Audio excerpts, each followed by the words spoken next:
Sykes training out of the RITC Training Center. You see his corner man, Jason DeHart, accompanying to the ring. How do you feel about Ryan's chances in his debut tonight? Well, being that it's his debut, it's going to be tough for him, but he's also going against another debut fighter. Well, as you can tell, Ryan is in really good shape. He's a really strong kid. I've rolled around with Ryan, and his jiu-jitsu's getting pretty good, and he is, like you said, very strong. His striking is coming along as well, so he has pretty much a full package of full set of weapons here tonight. If this fight goes to the ground, Ben, do you think Ryan can pull off that armbar triangle choke submission from the bottom? It's a possibility. He's more of a top player than a guard player from what I've seen, but we can see. We see Ted Rico coming in wrestling shoes. That may mean that he's a wrestler. We don't know a whole lot about it. Well, Ted Rico also looks a little bit heavier than 154 pounds, probably in the 160-pound range. I'll say, you know, I think it's going to be easy for him to take down Ryan Sykes. The weight discrepancy here is obvious and glaring, so I think we will see Ryan Sykes in his guards in this fight.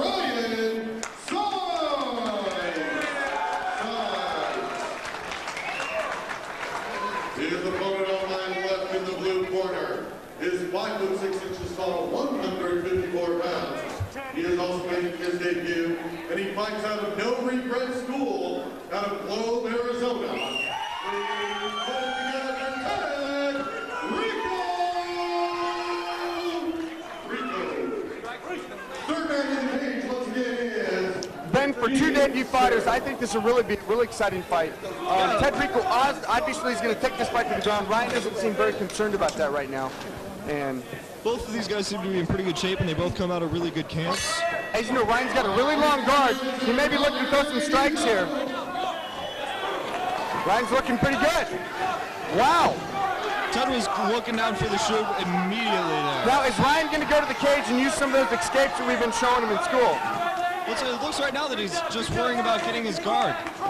And Ted didn't give him a whole lot of resistance to pulling that guard. And that may be because he's not concerned about it, or that may be because he doesn't have the experience to fend it away. Look how well he's leveraging off the cage. Ryan's leveraging off the cage really well right now, Ben. Oh, he's got his back. Yes, he does. Can Ryan escape? It looks like he has. Down into the side mount, not the best of positions, but obviously a lot better than with giving up the back. Ryan's guard looks really good right now. It's squirmy. He's doing a good job of recovering it. Do you think he can wear out this wrestler? We'll see. Once again, we don't know what kind of shape he's in. Well, Ted Rico training out of No Regrets up there in Globe with Robert Braun. You know he likes the ground and pound. You know he likes to throw blows. I want to point out once again how easily Ryan is recovering his guard. Take down again. A very big slam. That one hurt. That was a huge slam. Probably one of the biggest slams we've seen in a long time. Then that caused some damage. On the side mount, we'll see if Ryan can get his the other times that he's been in these situations. Well, Ryan got mounted pretty easily. Look how, oh my goodness. Now in the south position, looking to spin out of it is Ryan.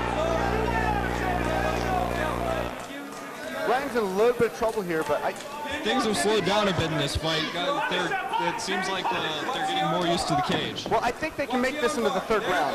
That's an interesting submission, Ben. What happened there? He's going for an armbar.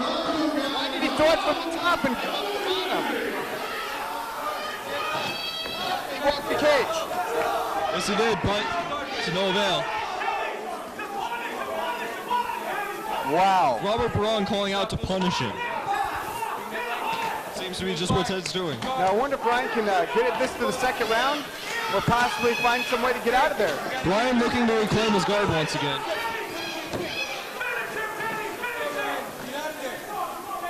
Ryan giving up a little bit of size in this fight, maybe 10, maybe 15 pounds. It looks... Right now that's a lot. He's taking some serious rib shots. And those body shots will take it out of you. Yeah, Ryan taking out some really heavy position, just taking hits right here. And the fight's been called. Well, it was a good call. Ryan doesn't seem happy with it. Ryan really believes that he had more to go in that fight. I thought he did a great job. Ryan stands right back up. He still looks somewhat fresh. He was just stuck there. With the weight discrepancy, it was just, and the experience, it was just too much for him to get up. Yeah, I thought Ryan did a really good job. Ted Rico winning this fight TKO, probably 2.5 minutes in the first round. Two guys, both of them showing us a lot in their debut fights. Contest out of the blue corner, 10, Rico!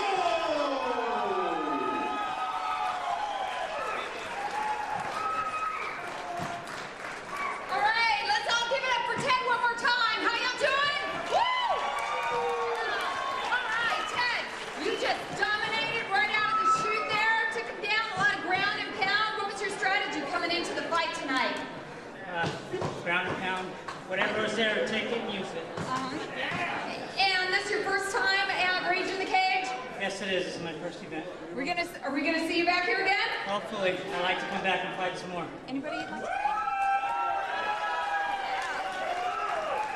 I thank Robert Braun from Team No Regrets, Barney Radke, and all my training partners at Team No Regrets, and everybody who came to support me tonight. Thank you. Love you.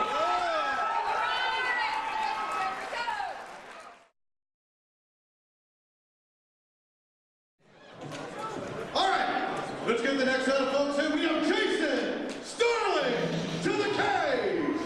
Okay, here we go. Jason Sterling versus Austin Pascucci. You know, Jason's an independent from Peoria, Arizona, 5'10". He's 4-2, 157 pounds. Sponsored by Raging Glory.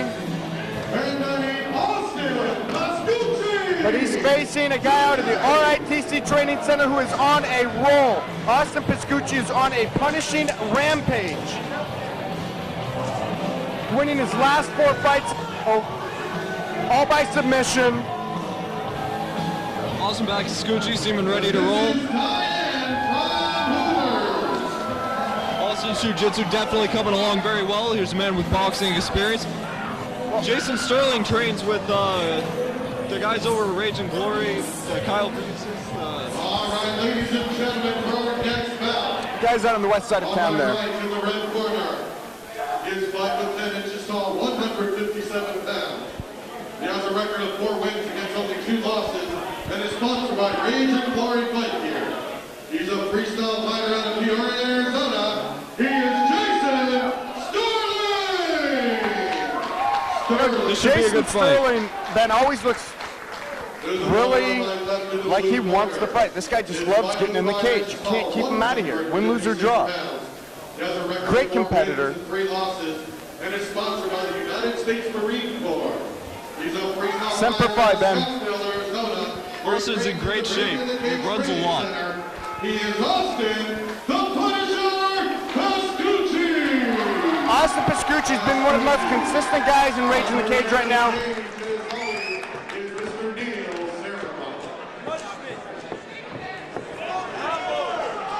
Touch him up. Touch him up on me.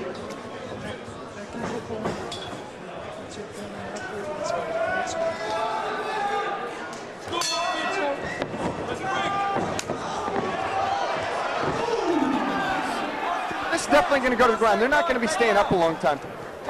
It's going to be on the ground. Wow, Jake Sterling just standing up out of the defensive guard. Oh, nice little roll there. Is that wrestling? What was that, jiu-jitsu? I'm not sure what I'd call that. What's Austin going for? Now, what's Jason Hart? What's Jason Hart telling Austin to do from here? Keep your composure, keep position, try and set something up. You can see he has his friends in. Wow, that was a very impressive escape.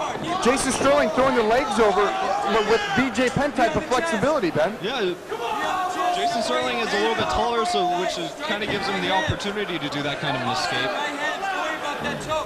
Austin in the mount with the hooks in. Jason Sterling going for a guillotine. Is that going to work? A guillotine from the mount, it's very tough to pull off, especially with somebody who knows what they're doing with grappling, and Austin does. Looks like a stalemate. Jason Sterling could be burning out that right of his. Austin driving in some decent-looking shots to the ribs of Jason Sterling. Okay, Austin out of the guillotine. Wow, look at that flexibility from Jason being able to counter them out like that. Austin went for the armbar and lost position, but he may still pull out something. Wow, he's working for the armbar. Jason Sterling does not want to get submitted here. And he's Austin throwing a switched over triangle. to a triangle choke.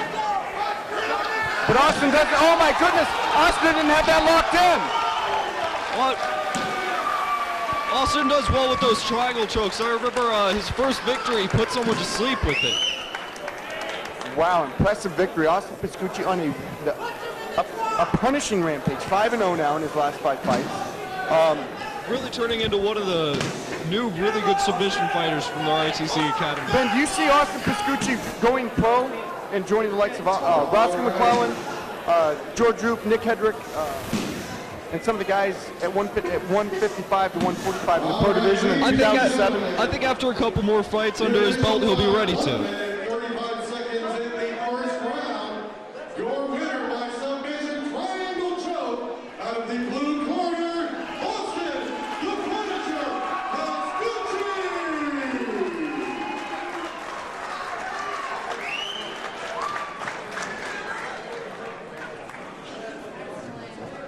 All right, let's give it up one more time for Austin. Seen him here at range in the cage a lot of times. Okay, Austin, you had him in a triangle early on, and then what were you thinking as you went on in the fight to progress to that final triangle? Well, when I get anybody in a triangle, I beat them. They tap out. But he slammed me pretty good. He split my lip open. He's really strong, but can't get out of my triangle. Yeah, well, that's what they like to see, a little bit of blood here, huh? Okay, are you ready for the next fight?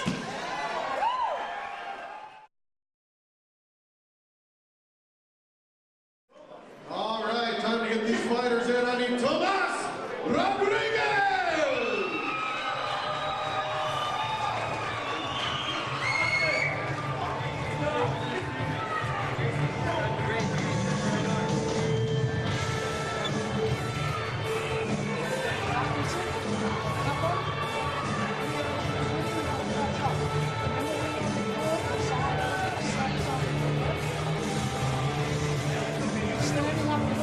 And can I get Joe Martinez to the cage?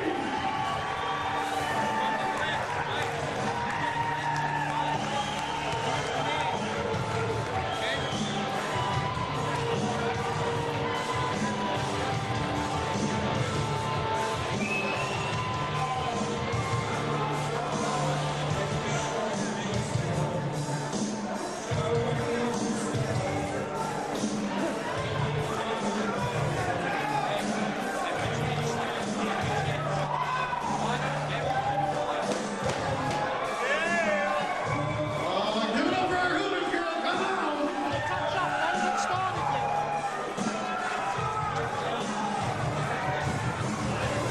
All right, ladies and gentlemen, now for the principals of our next bout. On my right in the red corner, he is 5'7" tall and weighed in at 193 pounds. He's a freestyle fighter out of Phoenix, making his debut here tonight, where he fights at the Rahusa Academy, Rage in the Cage Training Center. Please put it together for Tomas Rodriguez!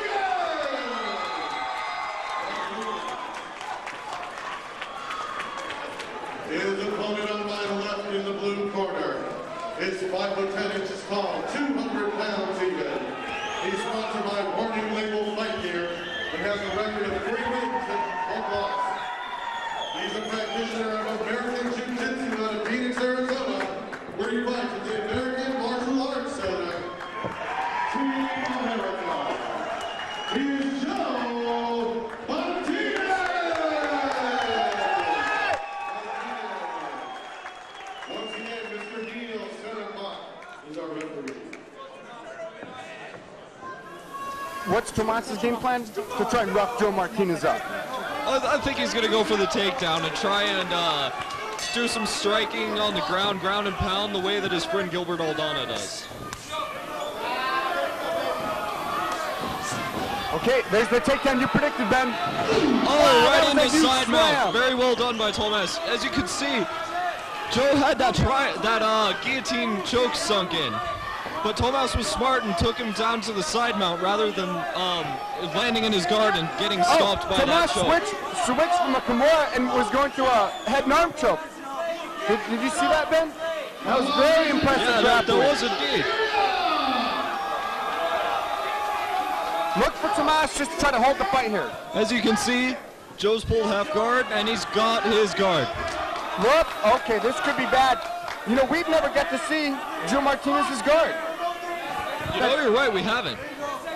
He's got good hip movement. Oh, he was going to shoot armbar or something there. You saw him pull the leg. Almost looks like he could have been setting up a sweep. Yeah, this is very interesting. We've heard a lot, and we've heard a lot about Joe Martinez's Brazilian Jiu-Jitsu ability and his skills, but we've never got to see him work off his back before because no one's been able to put him there. Watch that close fist. Watch that team.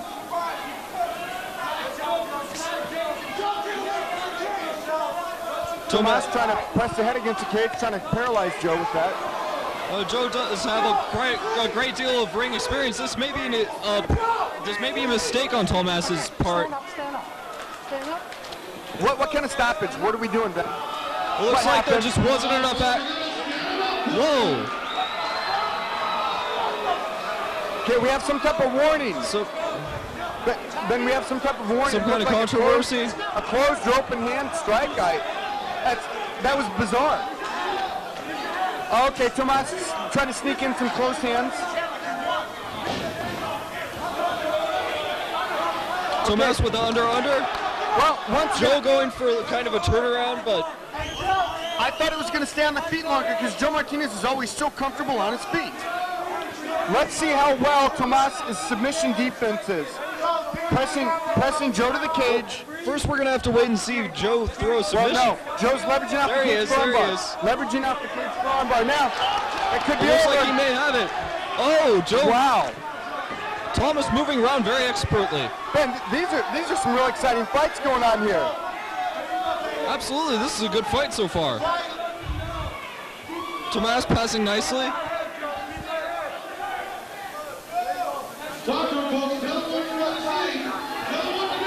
Ben, this is a very interesting rivalry between the RITC Training Center and Team America, American Martial Arts Center. You know, these guys have been battling a lot in the last year. Well, they both schools have a lot of people that fight in this organization. It's inevitable that there's going to be a lot of fights between the two schools. Wow. What a first round. What a war. What a war of the first round.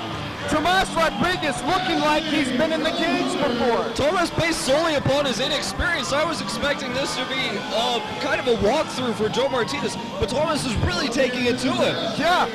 You know, I'm not accusing Joe Martinez of taking this fight lightly, but Tomas looks like a veteran there tonight against one of the best guys in RITC right now. I mean, Joe Martinez went 3-0. He lost a real tough decision to Dominic Flores, who outweighed him by who knows how much. You know, Joe Martinez stepped up to take that fight. That was out of his weight class. But right now, these two guys are fighting for middleweight supremacy at around 190 to 200 pounds. Middleweight or light heavyweight. All right, well, here we go, round two. Do you think we can... These guys can't wait to get at each other, Ben. They couldn't wait for the round to end. They didn't want to take the round off. Oh, there's that experience of Joe Martinez throwing that big, heavy leg kick. But Tomas once again charging in to do what he was doing last round. Yeah, Tomas's takedown ability is just absolutely amazing. He's taken Joe Martinez down 3 or 4 times.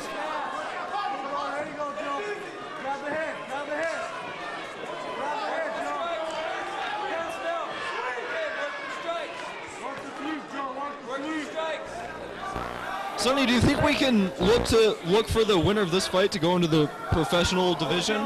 Without a doubt, Tomas isn't going to hang around the amateur division after his first fight. You know, not with friends like Gilbert Aldana telling him to stay in there. This is going to give Tomas a lot of confidence because Joe Martinez is definitely the #1 ranked guy at around the 200-pound mark. At around 200 pound in amateur, he's definitely the guy to beat. Yeah, Joe Martinez is the benchmark. Joe Martinez is without a doubt the benchmark. Oh my goodness, those are huge shots to the body. He's taking some shots here. Oh, got his half guard back, so he still has his wits about him. It's not like he's just sitting there getting hit. He's working. He just seems to be taking some breaks in there. Let's get this straight. Joe Martinez is the veteran here. He's 3-1. Tomas Rodriguez is a debut fighter. But to watch this fight, you definitely wouldn't think that Tomas was a debut fighter. No, the guy looks like he's got 5 to 10 fights under his belt. Definitely. regardless of what happens after this fight, you know, Joe Martinez is still going to come back and beat just about everybody out there. Definitely look for Tomas just to go pro straight after this fight. I think if he can win this fight, it will prove that he belongs in the game, that he says he can play pretty well. And Gilbert Aldana said so also. Do you think we're going to see cardio being part of what decides this match? Definitely, because they're going to the third round, Ben.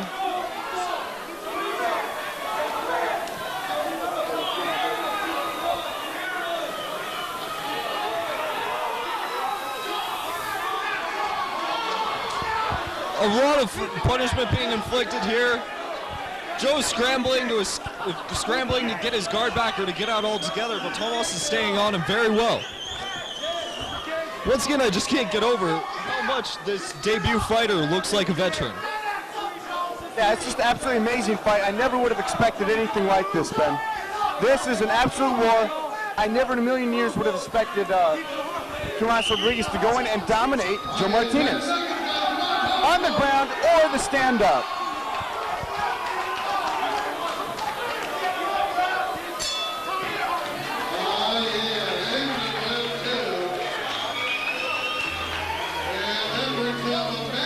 All right.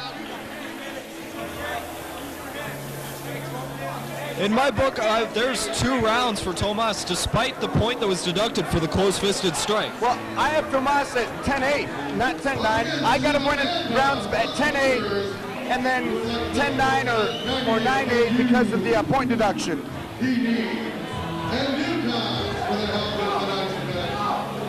Joe looks a little bit gassed in his corner. Definitely look for Joe to come out with a leg kick to lead off the third round. Hopefully for Joe, he can keep this on his feet, because on the ground it just doesn't seem to be working out for him. Yeah, Joe's going to lead this off with a leg kick, I guarantee it. He did in the second round, he will in the third. Tomas is, I think, expecting a little bit different game plan than a lead leg kick. I'm not sure if the lead leg kick is a good idea here. I mean, every time he's done it, Tomas has just fired in and taken him down. Yeah, but what else is Joe going to do to cause damage? He can't clinch with him. Joe has good hands. Joe's trying to work his hands a little bit here. If he gets those off. What he's doing here is good, just some outside striking. And now Joe going for the takedown. Wow. Tomas with a huge strength advantage. That is absolutely amazing. And Tomas Rodriguez is the lighter fighter here by 7 pounds. But he's obviously a very strong guy. He needs to be careful here. If he's swinging wildly like this, look for Joe to just shoot up some submissions. Oh, going for the leg. Here we go. Trying to go for on a knee bar and ending up being side mounted. Well, Joe's leveraging off the cage right now. Let's see if he can make something happen. I don't think he should have pushed off. I think he should have bridged.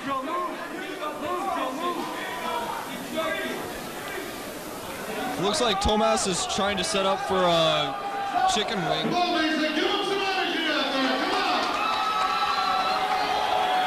I think both of these guys are getting pretty tired at this point. Believe it or not, Tomas Rodriguez looks like he's not that gassed. He looks really fresh. Right now, you know, Joe's conditioning may be in question. You know, he's come off a lot of injuries, to his credit. Joe reclaiming his guard nicely. Went through some serious knee injuries to make a comeback, some ankle injuries. He hasn't had the opportunity to train. You know, Joe Martinez gets in there off pure skill and finesse and ability. Tomas really trying to punish the body there with those body shots. Joe trying to set up for a scissor sweep. That was a very dangerous guard that Joe Martinez had him in just a second ago. That could have got Tomas Rodriguez in a lot of trouble. Tomas seems to be having somewhat of a hard time keeping his hands open to the face. Well, let's hope he's not doing that intentionally. You know, let's hope that that's just being caught up in the fight. Maybe he doesn't know how to distinguish the difference between a pro and amateur fight. But that's not the sportsman thing to do if guys are throwing open hands in an amateur fight, or closed hands, Ben.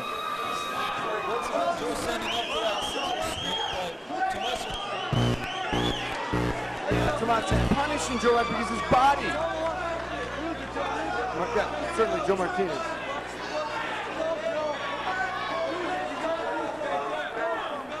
Well, Ben, I'm gonna predict this now. It's gonna go to the judges' scorecard. Tomas Rodriguez with his debut win. Oh my goodness, an omoplata. Joe trying to set up the omoplata. He almost had that. Yeah, which was amazing. That was probably the closest submission he had all night. Now, with that posture, what kind of submissions openings are there? Oh my God, knee bar. He keeps on trying to swing around for that knee bar. I don't know if that's the best idea here. Well, 10 seconds. That was a 10-second whistle. Tomas Rodriguez is going to win his debut. I'm very excited for the guy. I have to agree with you there. I mean, he did get a point deducted, but he absolutely dominated the fight. But don't worry about Joe Martinez. He's going to be back. He's still got a lot of guys out there that he wants to fight and can beat. Absolutely. Joe's a very tough guy. Well, he's still the benchmark for guys around 200 pounds in his divisions.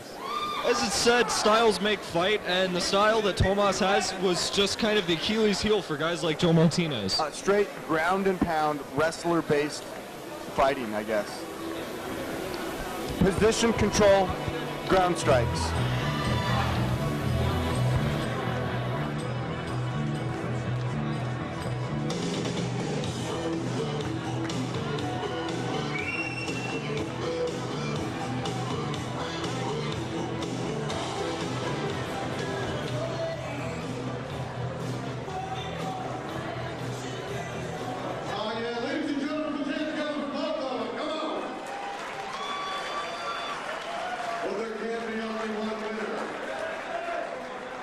The judges have reached their decision, and it is a unanimous decision.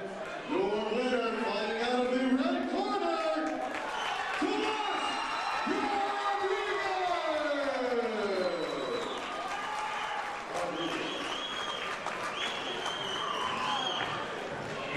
All right, full 3 rounds there he had. Came out of the chute, just slammed him down on the ground. Had that penalty in the first round, but can you walk us through the second and third? Just took it away.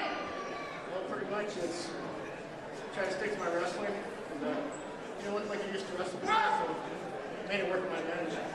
Yeah, but you had a lot of ground and pound there. You were just throwing those punches. Actually, my teammates helped me out at the Ritc Training Center. And who would you like to thank? I'd like to thank, of course, the Ritc Training Center, Gilbert Aldana, Seth, all my guys who trained me over there. They helped me get through this time. All of them. All right, let's give it up for Tomas, everyone.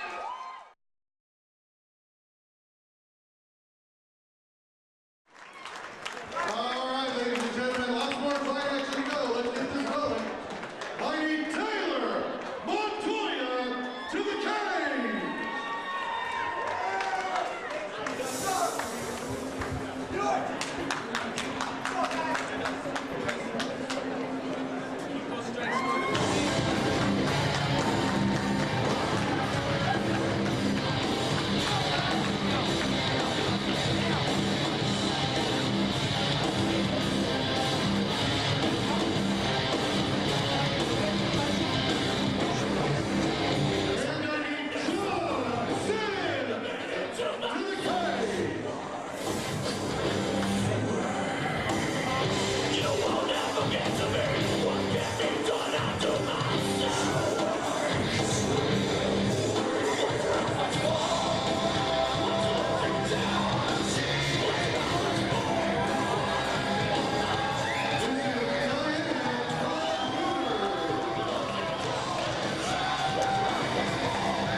He's 5 foot 8 inches tall, 187 pounds.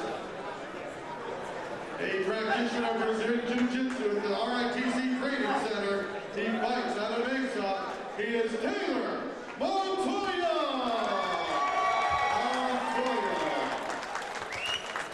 His opponent on my left in the blue corner is 5 foot 9 inches tall, 197 pounds. Making his debut here tonight, he's sponsored by Rage and Glory Fight Gear. He's a freestyle fighter out of Peoria, Arizona. It is John Sims!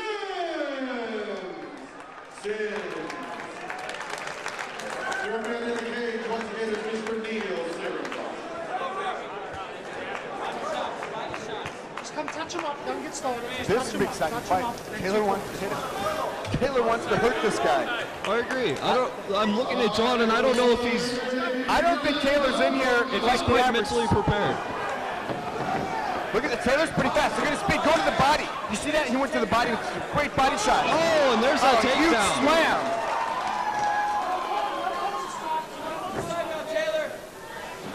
Taylor looking for position. Right into the mount. Yeah, Taylor looking like he's in really good position here.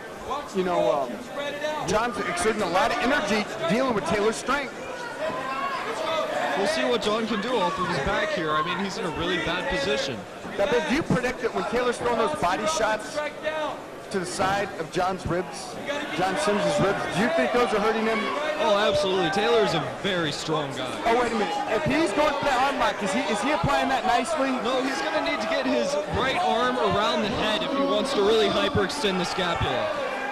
Yeah. Oh, the fight was called. I'm not sure if that was from the submission or just lack of John doing anything. No, Ben, Taylor Montoya threw that Americana heel hook with some serious aggression.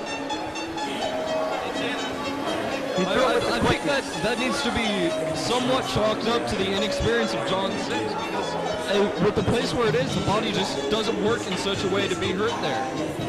Well, then again, a lot of guys in the camp say that Taylor Montoya, pound for pound, even though it doesn't look it, is one of the strongest, most powerful guys in the gym. Oh, absolutely.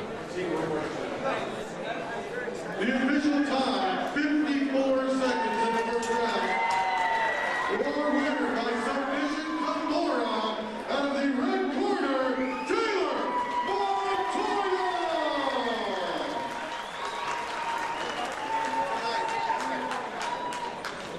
Excellent fight, Taylor. All right, you just came out of the chute, slammed him down.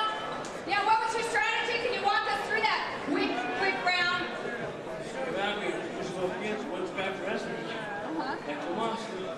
Very good. That's about it. Put it from there. Okay, anybody you would like to thank here tonight? Yeah, for my coaches, training center, my wife, everybody. Oh yeah, if you didn't thank your wife, I think you're going to get a beating at home. Okay. All right, thank you everybody. Let's hear it one more time for Taylor.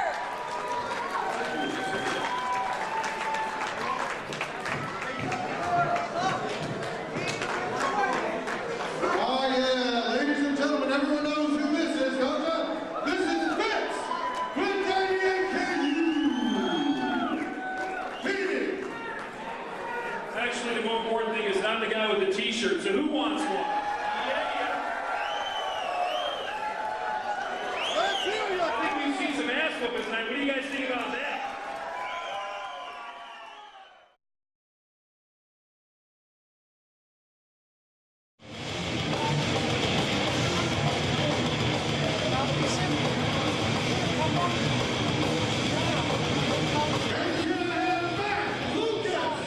To the cage.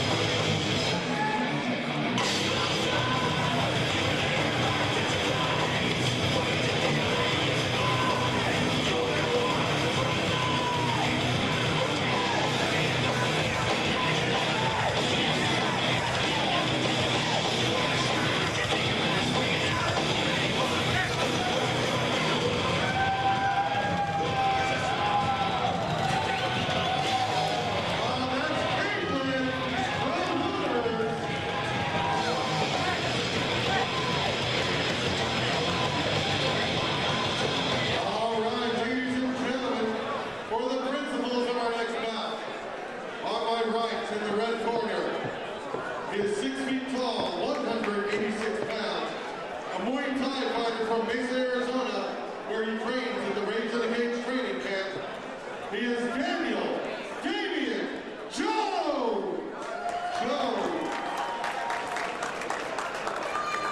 His opponent on my left is 6 feet 1 inches tall, 206 pounds. A practitioner of freestyle fighting out of Phoenix, Arizona. Please welcome Matt Lucas. Third man in the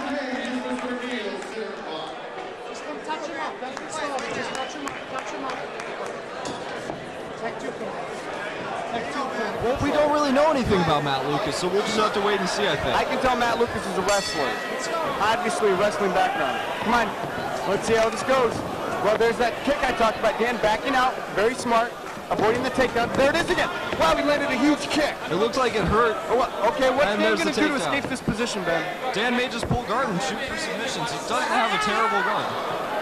But that has to be broken up. And those were all closed hand strikes to Dan's face. All of those were closed hand strikes.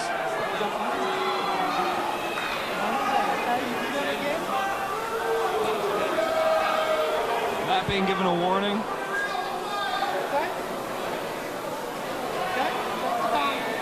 Wow, Daniel seems rocked here. Wow. That was a very controversial move where Matt Lucas threw about 5 close hand strikes, maybe 6 in a row. Floyd against face while he's pinned against the cage. Very devastating. Very unpredictable.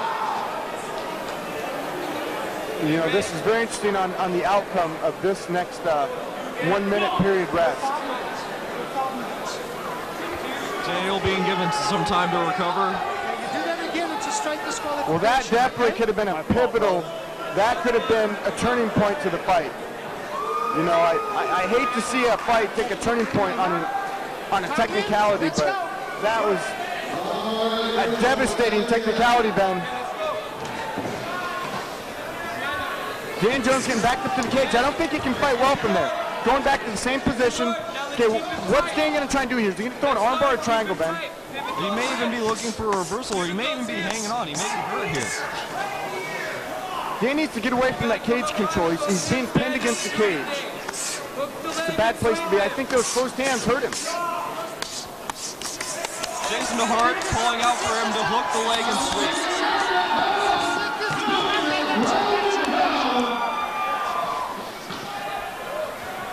Dan Jones. Daniel Jones once again being done in by his lack of ground experience. You know, definitely disappointing loss. Very disappointing for Dan Jones. He's not happy about his performance. That may not have gone as it did if it hadn't been for that betrayal of the rules there in the 40 seconds into the rounds. Yeah, those post hand strikes to the face did him in early on. They definitely had to have taken their toll.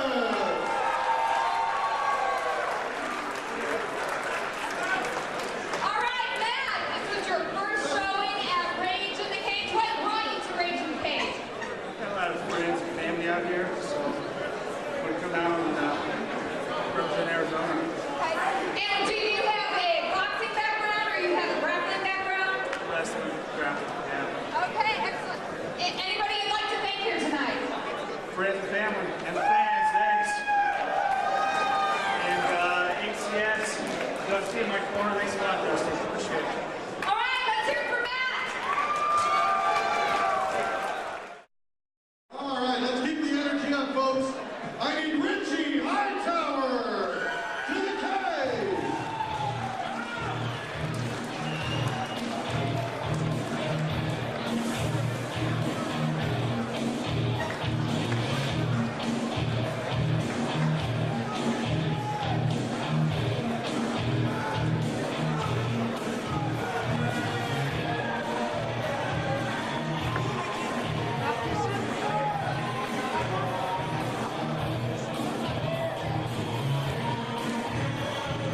And can I have Dominic Flores to the cage?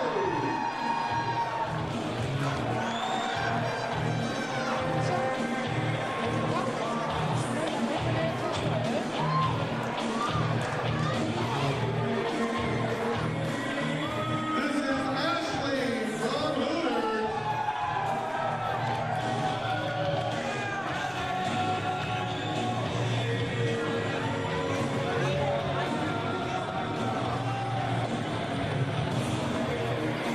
All right, ladies and gentlemen, now for our next bout.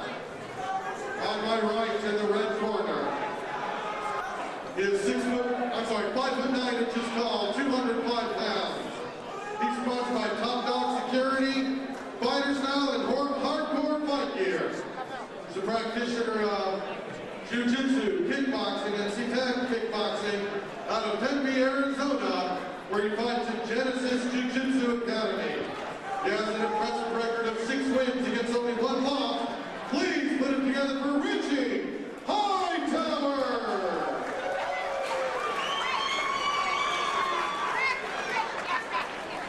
Basically, his opponent on my left in the blue corner is 6 feet tall, 216 pounds. He's sponsored by Planet's Radiator, Fearless Records, and Johnny Carino's Restaurant. He's a practitioner of Jiu-Jitsu out of the Arizona Jiu-Jitsu Academy. Please put it together for Dominic Flores. You got Adolfo Oros in Dominic Flores' corner. Dominic Flores is one of the better jiu-jitsu grapplers in the state, out of the Arizona Jiu-Jitsu Academy as well. I think Dominic Flores, in my opinion, even though on paper it looks like he's the heavy underdog, I'm favoring Dominic Flores to win this fight. I'm looking for Dominic to take it to the ground here. I'm looking for Dominic actually to stand with Ritc Hightower due to his reach.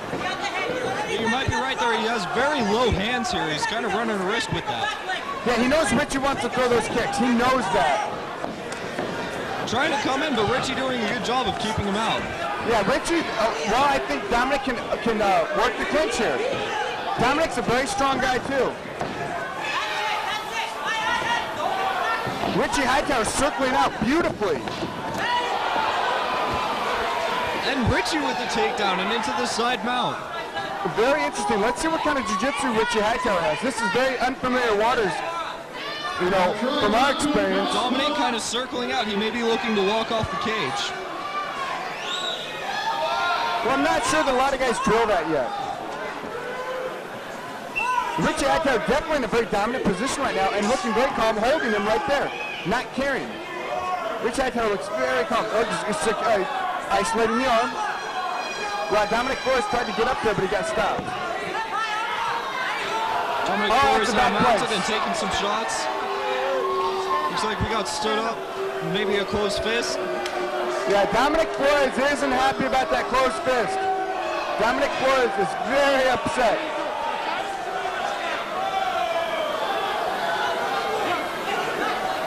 Here we have a restart. Of course, that show of good sportsmanship after a surely unintentional infliction upon the rules. Yeah, Dominic Flores was very upset after that closed hand strike. Ritc Hightower showing striking. Dominic Flores trying to come after Ritc Hightower to those kicks. Ritc with another very good takedown. Right now, I have Ritc winning this fight just on points alone and ground control. Definitely, he's had some impressive takedowns, and he seems to be working harder in the stand-up. Well, he's the only person that landed any kicks. And there really haven't been any punches to speak of. Eddie Sanchez telling his student Ritc Hightower to go knee on the belly, open him up. Does that mean throw strikes to the body to open up the core to go knee on chest? Or knee to belly bend? I'm not sure what he means by his instructions.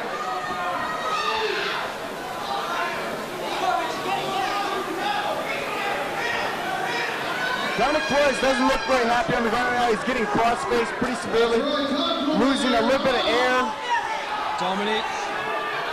Ritc trying to isolate that left arm again for Kimura. Dominic seems to be maybe going around for his guard, or maybe just holding out until the end of the round. Yeah, we're going to go to the second round, but I'm afraid we might see the same thing again. Not a lot of excitement in this fight so far.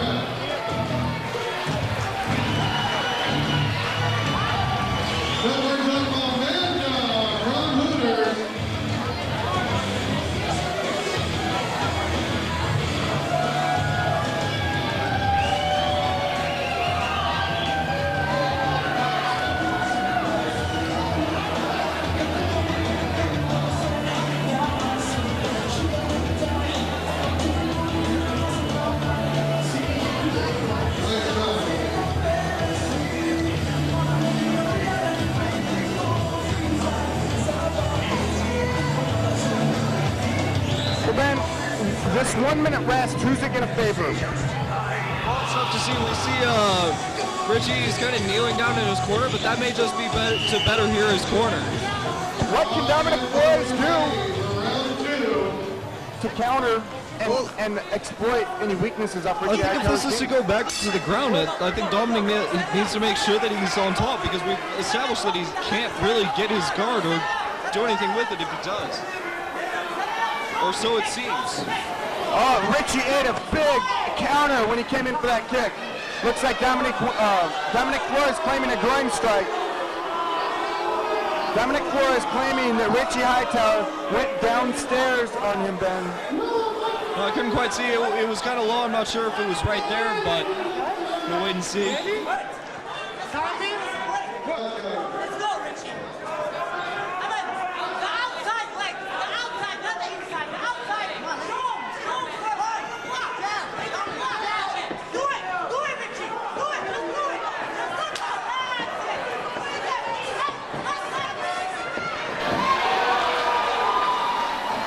Back to the ground, this time with Dominic having his guard. Let's see what he can do with it. Trying to wrap him up in an armbar, but Ritc having none of it.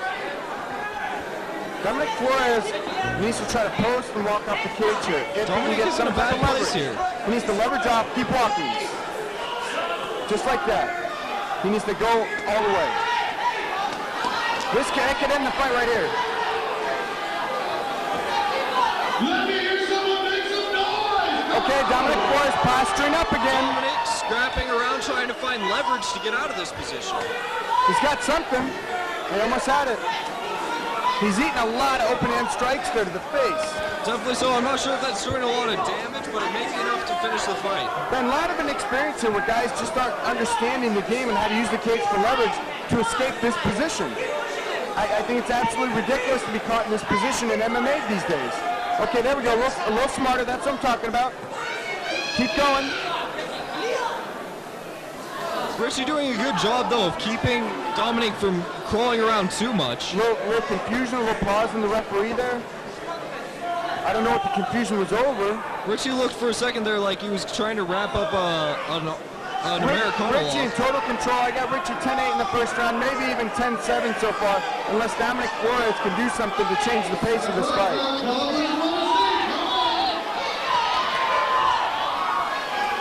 Wow, interesting submission attempt while Dominic Flores was eating those huge open hands to the face. Great deal of heart here from Dominic, refusing to just give up and continuing to try and reclaim his guard. Oh, huge shot to the core by Ritc Hightower. Those are going to take their toll. Yeah, they're going to take your defense away. Great knee strike from the bottom.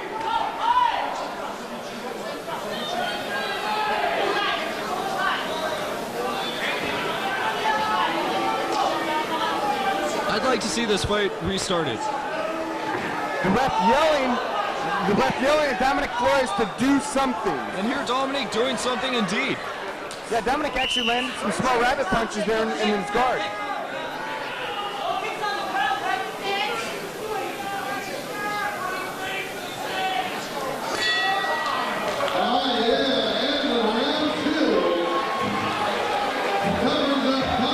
No interesting fight. I really thought Ritc Hightower wasn't going to be able to deal with Dominic's reach. That wasn't the case. Ritc Hightower did really well striking. The thing about it is Dominic isn't really throwing too many strikes. I thought that Dominic Flores was going to dominate most of the fight anywhere it went. Nothing, I was totally wrong. Ritc Hightower, we haven't seen him fight in over a year in Raging the Cage. You know, his comeback is quite successful so far if he can win the third round. This is his fight. He does have a great deal of experience. I mean, he's 6-1.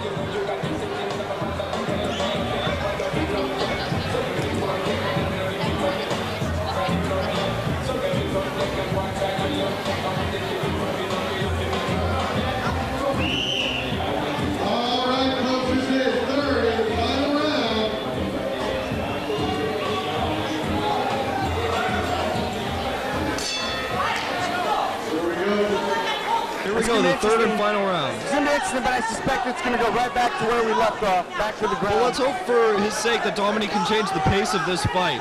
Right, I think Dominic definitely has the ability, but, you know, he's going to have to find a way to counter Ritc Hightower. Ritc Hightower's going crazy. He's all over the place. He's also, at this point, he has to deal with the psychological fact that if he doesn't do something, he's definitely going to lose this fight. And that may have him do something stupid that he wouldn't normally do. Okay. A good Dominic sprawl there. Flores with a front head and arm choke. It's got maybe a short guillotine or a head and arm choke. He may be trying to wrap out a anaconda there, but no. Rich Hightower going back to the single leg. Dominic's not letting go.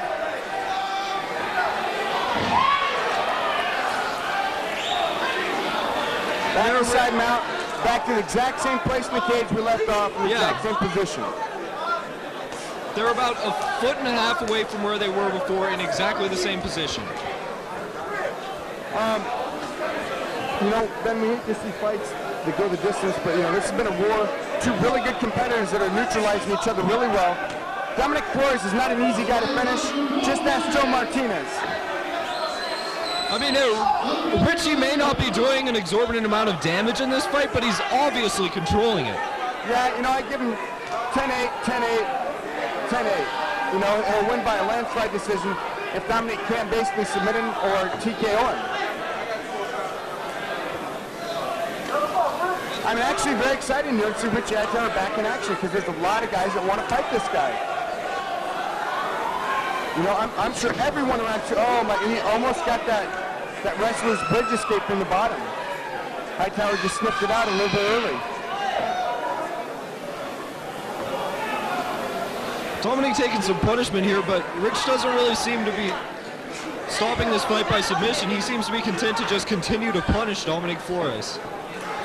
Very interesting.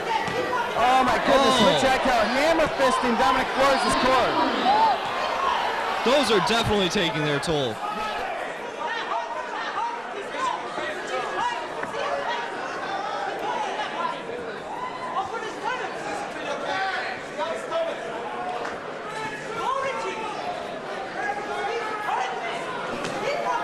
Right back to the core.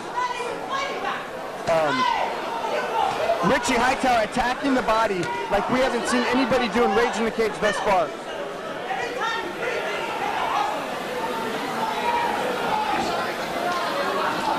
The ref telling Dominic he needs to do something and get out.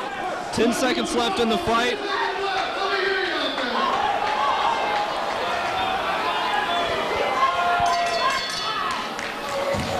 That's it. You know, Dominic Flores, one of the toughest guys out there. He never really seemed fazed from any punishment by Ritc Hightower. Just shows how tough he is, but he really failed to mount any sort of a counterattack. Yeah, you know, and only I mean, it's going to the judges here, but obviously this is a foregone conclusion. You know what? But look for Dominic Flores to beg for a rematch very soon. Dominic Flores is absolutely disgusted in himself right now at the outcome of this fight. Hopefully not too soon. I mean, Dominic just really didn't seem to have anything for Ritc Hightower. Yeah, but don't think that there's nothing there. I guarantee, as we speak, Dominic Flores is already planning on the rematch. But Dominic Flores is a very talented fighter. He just did not match up well against Ritc Hightower.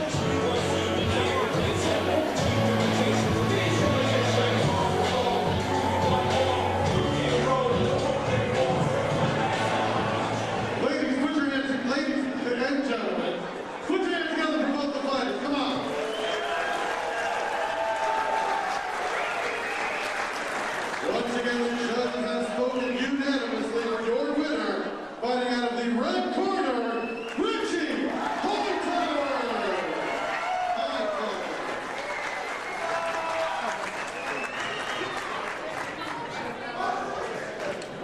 All right, Ritc, hit come around the side. You have loads of experience at Rage in the Cage. You just came out real fast out of the chute, slammed him down on the ground. Can you tell us that was a long fight? What was your strategy for that third round? Come on. Trying to get ready for the after party. You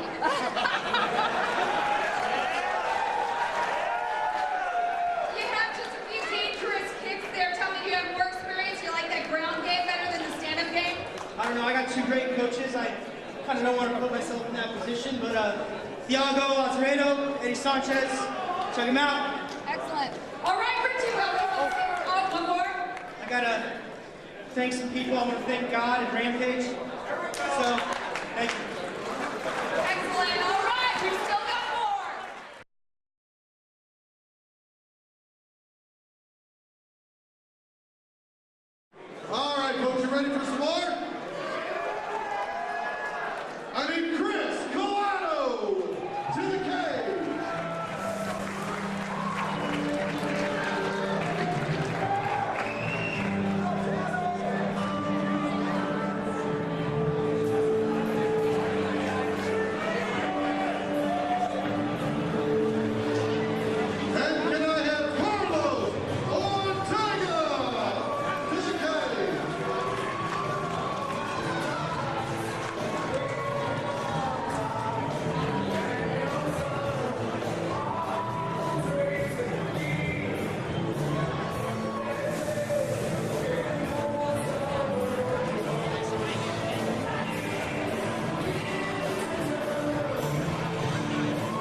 He is 5'6" tall, 160 pounds.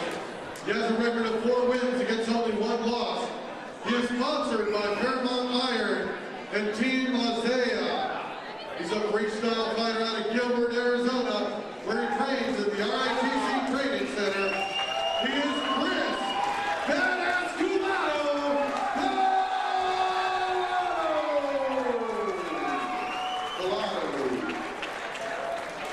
His opponent on my left in the blue corner is also 5'6" tall, 158 pounds. He has a record of 12 wins against 6 losses, and is a Brazilian Jiu-Jitsu out of Pasadena, Arizona, at the Arizona Jiu-Jitsu Academy. Please welcome Carlos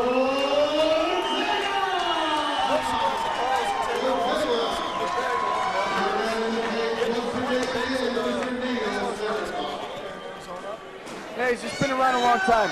The guy's just an amazing human being. But I don't think he's thinking about that right now, Ben.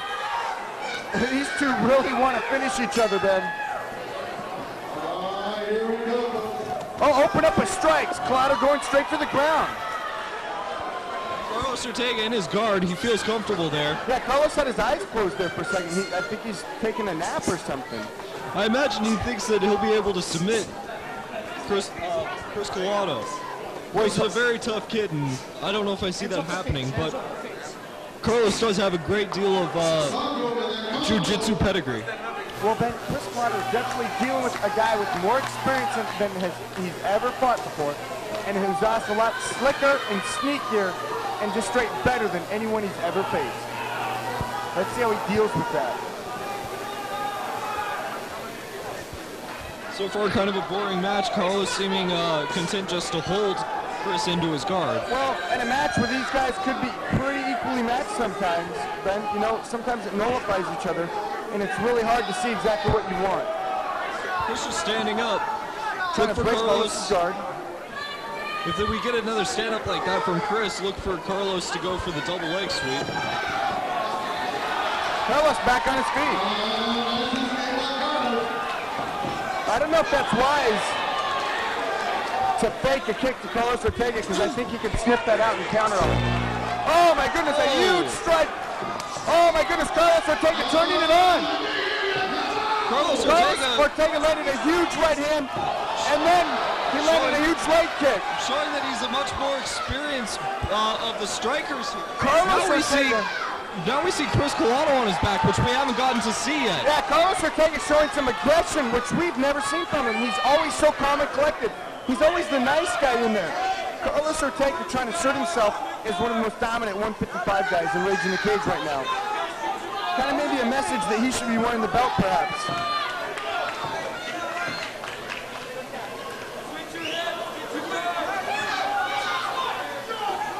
You know, we definitely could tell the fight could go all night when Chris Culado was in Carlos Ortega's guard. But I don't see this lasting as long with Carlos Ortega on top with the side position control against the cage. Well, Carlos definitely has a lot more experience with Brazilian Jiu-Jitsu. Well, how about his MMA experience, Ben? Oh, absolutely. You're absolutely right. He's a guy with 18 fights. Carlos Ortega was just reprimanded for grabbing the cage. Looks like he has Chris's back here. This could be it. Chris defending the hooks really well. Okay, Carlos Ortega going over the top for armbar. Chris got out the back door. Oh. Excellent movement from both fighters. Got for an ankle. And Chris in turn going for an ankle. Listen to this crowd. Oh my goodness, Ben. That was amazing. Both guys ended up trading ankle locks. Look at this crowd. What a note to end the first round. That was amazing.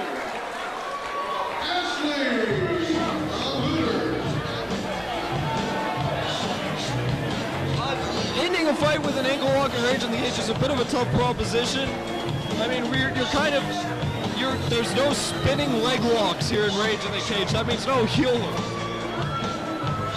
Ben, how often do you see guys at that 155, 160 pound weight class turn out a main event type quality fight? Well, it's a really tough division right now. We've got a lot of guys, they're smaller, tough, they have a lot of energy. Of course, these are two of the best in this division.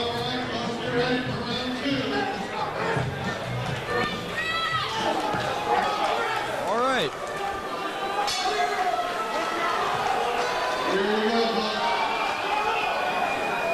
Chris kind of has his hands low here. Ben Fable, I had to run back to the concessions to get myself some more atomic energy drink. I'm sure Carlos Ortega use that right now. Chris Collado coming out on fire, right? Absolutely, landing some very good strikes. We're gonna showing that maybe he may not be outclassed on his feet here. Well, Carlos Ortega trying to show he's got some heart here and dig in right now. They're shooting for that double. That may not work against a wrestler of Chris's talent level. Well, Chris can just about pick up, slam, and throw anybody, but Carlos Ortega countered that perfectly.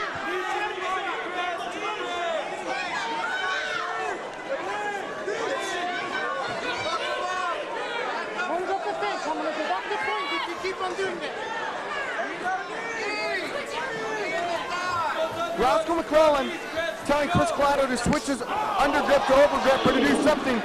And as soon as he did that, as soon as he made that opening, Carlos Ortega countered with a huge right hand.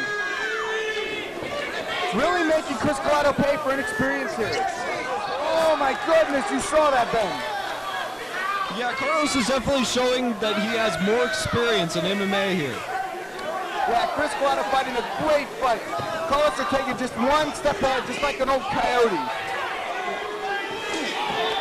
Oh, Chris Collado came out and landed some great strikes there. Absolutely, he did a good job of breaking from the clinch and coming directly out of it with strikes. Carlos Ortega is hurt right now.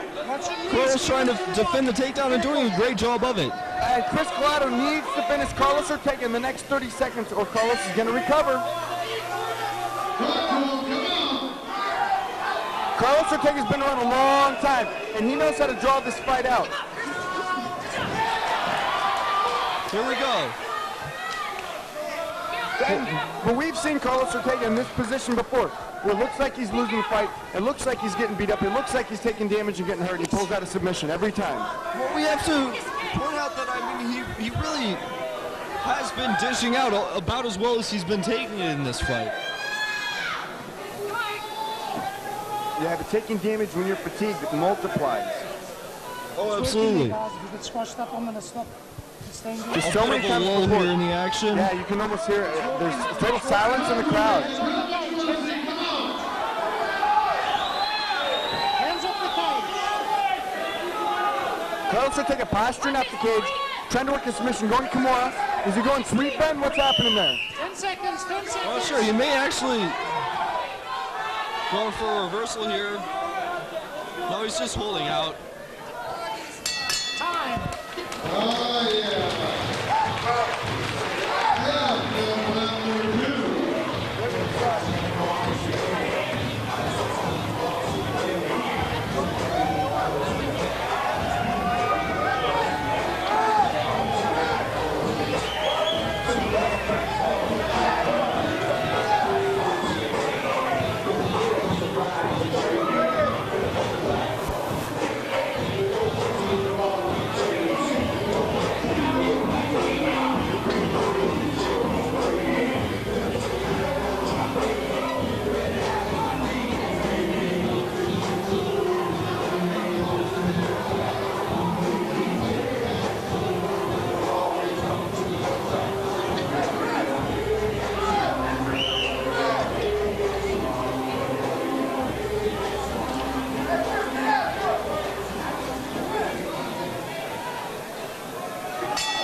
Opening up with the lead. You can see roundhouse kick. You can see the amazing reflexes of Chris catching that roundhouse. Oh, that's it. The fight's done. The fight's over. Yeah, you can't recover from that. That hurt. I would like to think it was unintentional, but Carlos Ortega sent that one right up the pipe, cut him downstairs. I'm sure it was unintentional. We've never seen bad sportsmanship come out of Carlos Ortega. Definitely not ever breaking the rules. No, without a doubt. But it was such an on-target kick, man. It happens. Oh my goodness. You can hear the cup all the way here at the announcing booth. Yeah, Chris Collato's cup right now could be actually destroyed. He may not be able to continue. It wouldn't surprise me one bit if his cup was broken from that blow. Yeah, he may not be able to continue just due to and even equipment failure. And Chris is a very tough guy, and it looks like he's going to go through the rest of this fight, but that just kills your stamina, taking a shot like that. Yeah, you can't, you don't have the same zip. Wow, maybe I'm wrong. He just went after it. Chris, oh my God, I thought he could get that single leg takedown. Look for Carlos to throw the knee again. Or look for Carlos to create space and throw that heavy right hand that he likes to throw against the cage, just like Gilbert does.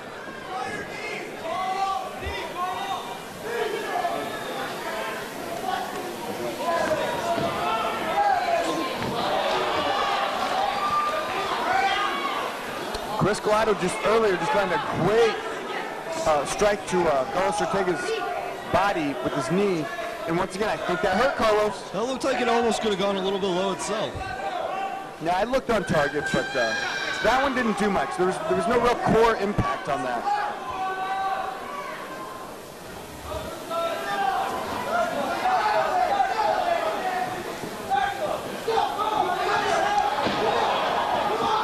Wow, Carlos just moving like a cat. Wait.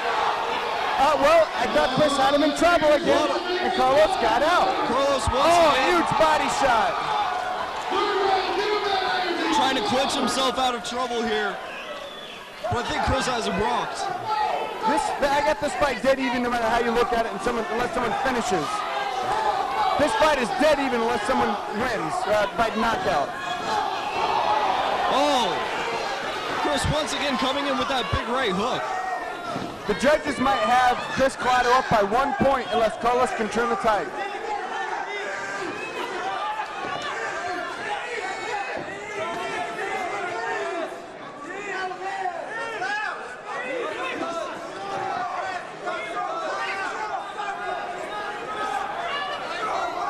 Now Carlos can counter here and rock Chris against the cage. That's not good. Carlos having to go for a takedown. That's not good at this point in the fight.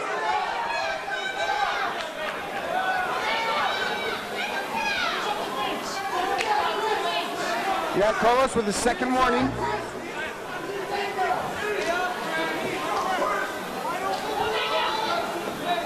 You can hear in the crowd, you can hear Yautzin Mesa yelling for his friend Chris Collado. There's Danny Martinez back there. Joe Leyva.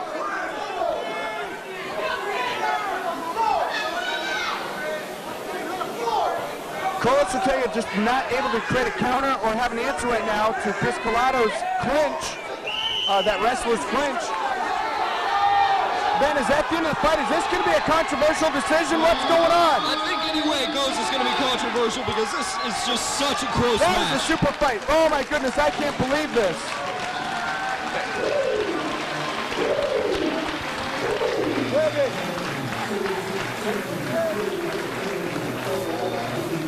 I'd almost even like to see another round of that.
The judges voted and came to a split decision.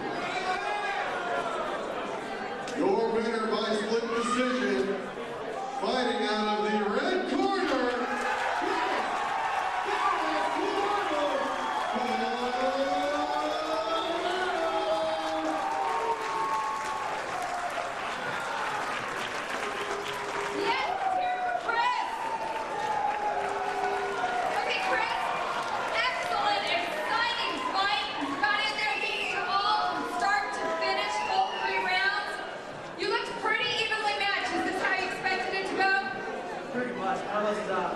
good fighter, he's been well known around the state, so this is today the best competitor I've ever had. Excellent. And did you follow your strategy through especially the third round? Just try to stay up with someone like that. He's, like I said, he's an awesome fighter, he knows his game, so just try to stay up. Anybody you'd like to thank tonight? All my friends for coming out. Thanks, family, thank you guys. More friends for coming out. That after a lot here. We will be seeing Chris again, I am sure. Excellent fight, and Rick, our last fight.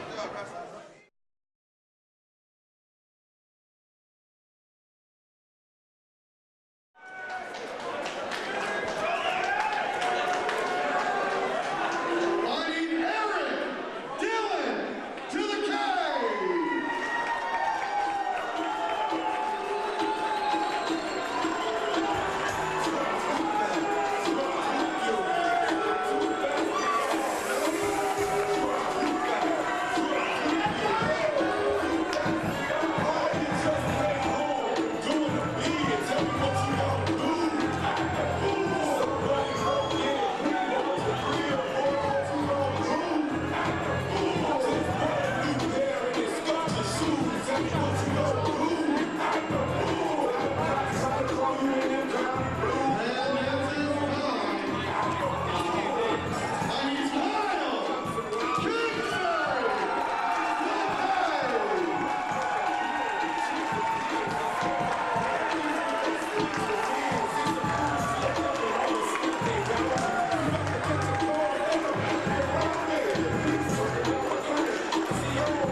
He is 6'2" tall, 234 pounds. A freestyle fighter out of Chinley, Arizona. Where he fights at the High Altitude Pain Institute. He is Eric Dillon.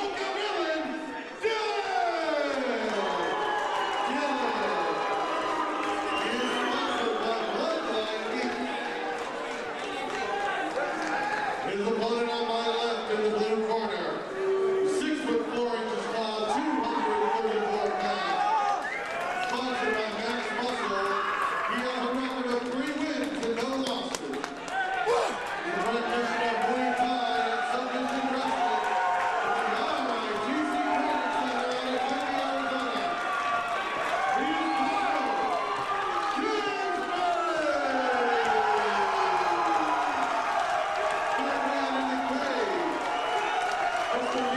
This show is off the hook already.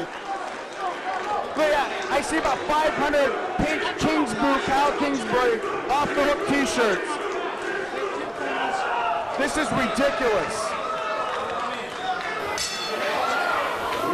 And here we go. These guys are slow to engage here. Very interesting. Kyle with the knee. With those Kyle with big another knees. knee. Throwing big heavy hands. Kyle with another huge knee. It's over. Kyle charging in with those tinies. Ben, they broke the cage. Ben, they broke the cage. Look at Kyle's hands. My goodness. Kyle's been working his boxing skills with Joe Leba at the RITC Training Center. This is a throwdown. Okay, Kyle taking a little bit of counter there. Kyle, I think, looking to throw a heavy leg kick. No, he just ate one. Kyle with the knee again. Already looking fresh. Kyle looking to strike. Kyle needs to... these guys aren't taking too much damage. This is... Okay. This is interesting. What just happened there? What landed? Is that a body shot?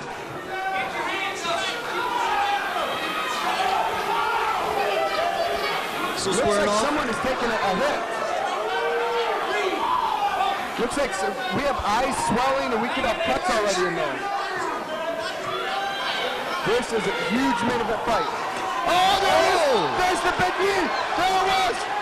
No, for the fighters who may not remember, I'd like to remind them, or so the fans who may not remember, Kyle has stopped 2 people with that knee. How many people have you seen stopped by knee strikes to the body, Ben? I've seen 2. In all the MMA fights I've ever seen, I've seen 2. And who are they from? They were both from Kyle Kingsbury. And Ortiz found that's a fight. That's a fight on the track going nuts. Advancing to 4-0 is Kyle Kingsbury, and the crowd responds in turn. Look at the Mason Convention Center, Ben. This place is ridiculous. This place is absolutely on its feet. There's 2,000 people here. They're all yelling for Kyle Kingsbury. This is amazing. He went 4-0 tonight. The thing I'd like to point out about Kyle Kingsbury is that he doesn't stop his opponents. It seems that he invariably hurts his opponents. I've never seen a guy get beaten by Kyle Kingsbury and then just stand up. This guy's just a train of destruction. Well, I tell you what, that's what happens when you roll into the RITC training center and start spending time with guys like, you know, this training partner, you know, Jason DeHart, Ty Upshire, Rick Jones, Roland Smith, all those instructors are just phenomenal. We have some blood. I can't tell what's going on here. Yeah, it looks like there's something growing. There's definitely a goose egg on the head of Eric Dillon. I don't know if we can see that in the camera.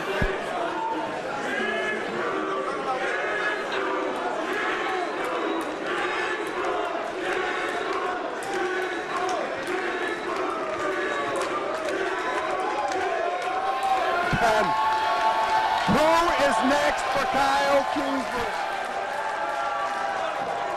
All right. Ladies and gentlemen, the official time, 1 minute, 45 seconds. The first round, your winner by knockout, Kyle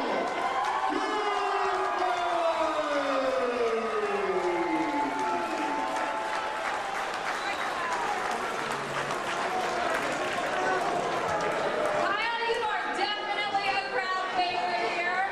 All right, now you just came out. That was an excellent stand-up game.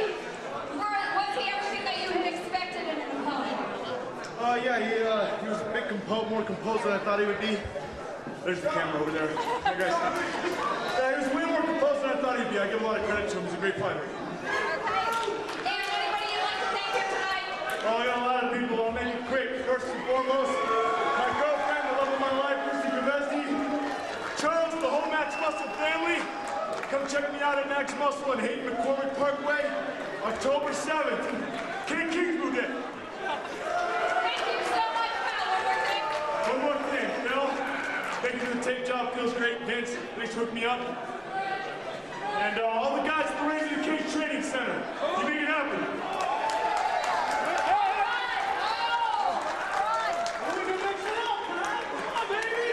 I've been avoiding you, Robert. I've seen your fights. I thought you dropped down. Oh, I thought you jumped to 205. That wasn't you. I'm a chicken shit. I don't want to be so wrong for wrong.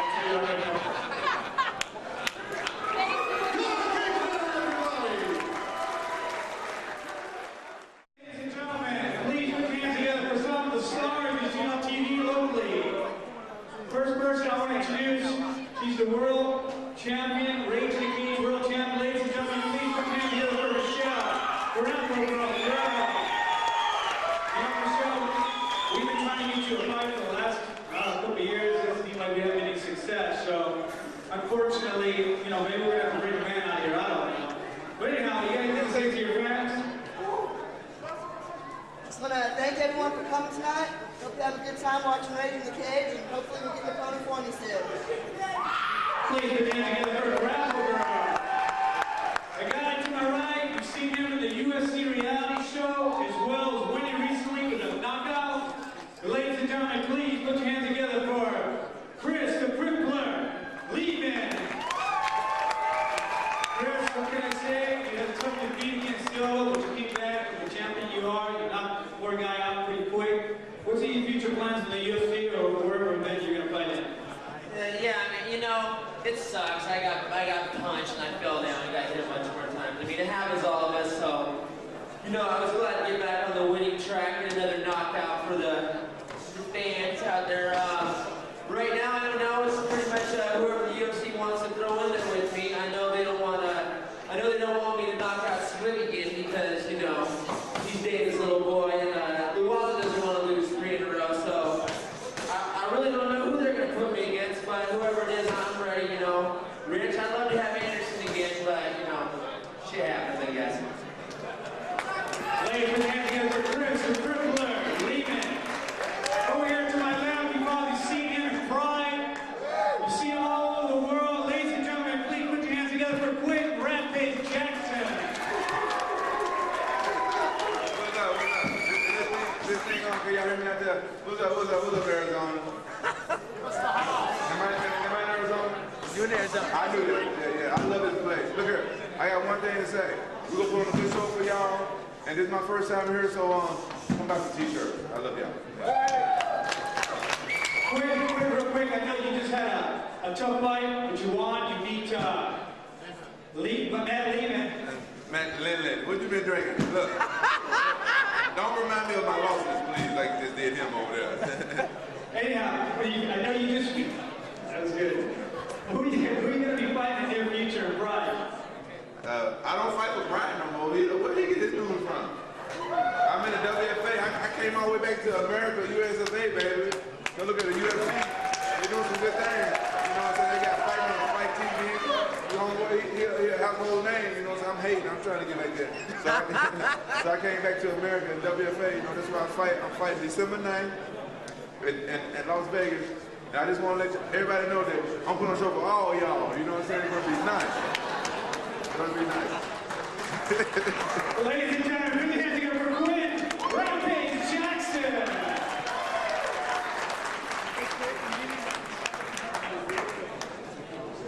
Okay, where's Rick? Where's Rick Reyes? He has his little program in his hands and salute to all these sponsors where he's seen dance and so forth.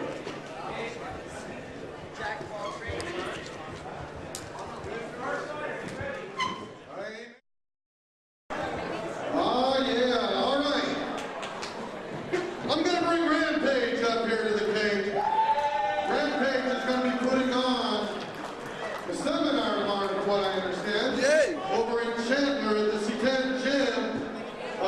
For information, go to c10gymaz.com to explain a little bit about what he's going to be doing tomorrow. Here he is, the man, the myth, the legend, Quinn Rampage Jackson! Hey, for all y'all folks that want to know a little something about martial arts, what's going on here, learn how to defend yourself. Kids, women, men, old women, old kids, all y'all invited. Come on down tomorrow, I'll be showing y'all some stuff. Rampage style, teach y'all how to slam and everything. Yeah. Give it up for him! Come on, everybody! C10gymaz.com. That's where you need to go. This is your main event. That's right. Homer the Rock Moore. And of course, Lucas right here. That's right, December 2nd. So what do you think, Homer? I think it's gonna be a good fight for me, and I'm always willing to take on a challenge, but my plan is to end it fast. All right, and what about you? How do you feel about the fight? Well, Homer was an old teammate of mine. I think it's time the belt comes my way, so that's where it's going December 2nd. All right. Make sure you come on out. I doubt that's gonna happen. I see you going down, baby, in your own town. I'm just gonna do like Tito does and bury you. Damn. Little bit of smack talk. Hey, I got an extra set of gloves in my bag right now. You want to do this right here? Hey, now, everybody, you have to wait. December 2nd. Make sure you come on out. December 2nd. Rage in the Cage is back Saturday, December the 2nd at the Fort McDowell Casino, featuring UFC veteran Homer "The Rock" Moore versus undefeated Combat Extreme champion Mac Lucas. Also on the card, RITC undefeated and top-ranked Cal Kingsbury versus Extreme World Fighting champion Rocky Pastini. Saturday, December the 2nd at the Fort McDowell Casino. Tickets are available at all Ticketmaster locations at 480-784-4444. That's 480-784-4444.